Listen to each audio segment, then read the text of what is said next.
Hello friends, Namaskaram, how are you? Myself is Dr. Jinesh Soni. I am an advocate and a defense counsel. In today's class, we will discuss about section 12 of the PCA.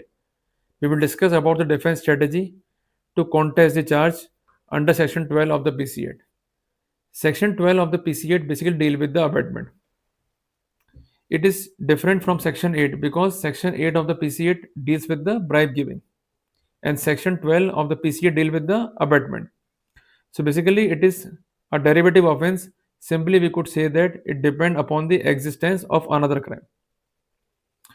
To defend the accused as per section 12 of the PCA, the strategy usually focus on breaking the link between the accused action and the actual act of bribery. So basically, we have to emphasize on certain defenses so that we could easily contest the case without getting any anxiety or panic. I request all of you to maintain the proper notebook with pen or pencil. So directly we are coming on the legal defenses. Defense number one, the absence of mens rea. Are you having any idea about mens rea? Basically, when a crime is committed, two parts are must: actus reus and mens rea. So if there is no mens rea, means there is no ill intention in that scenario, the accused could claim the benefit. So the most common defense is that the accused acted without guilt intention.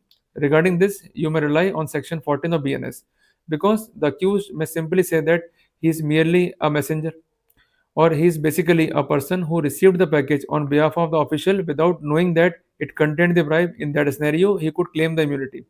And you may also study section 14 of the BNS. And apart from that, as per settled legal position, mere association with the bribe taker is not enough.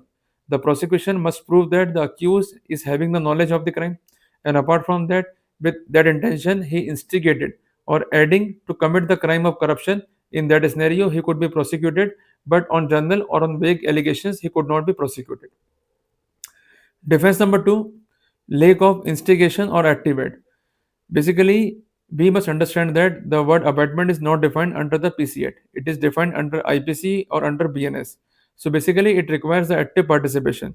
So basically, we could sustain that we merely present.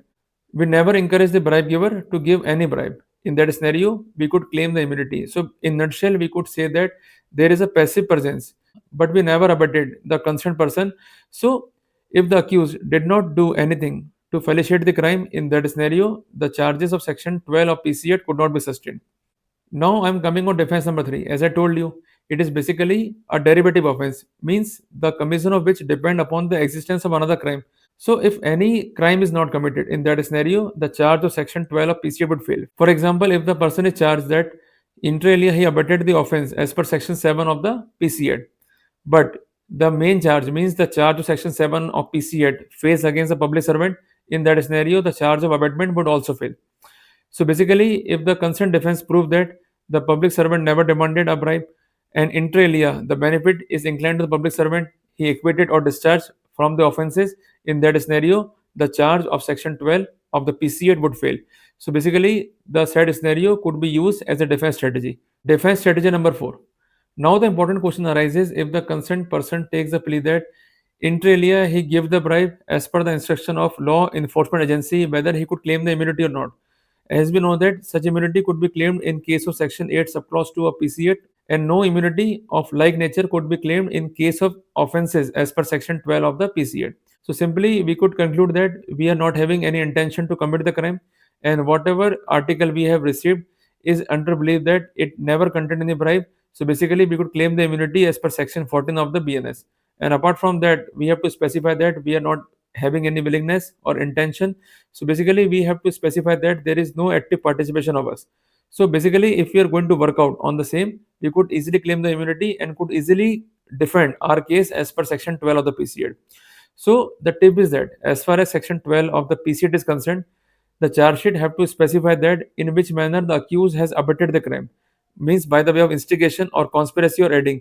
If the factual scores are absent and there is no specification, in that scenario the benefit could be claimed by the concerned accused. So whenever you are going to contest section 12 of the PCA case, you may consider all this point. See you in the next video. Till then, Jai Hind, Jai Bharat.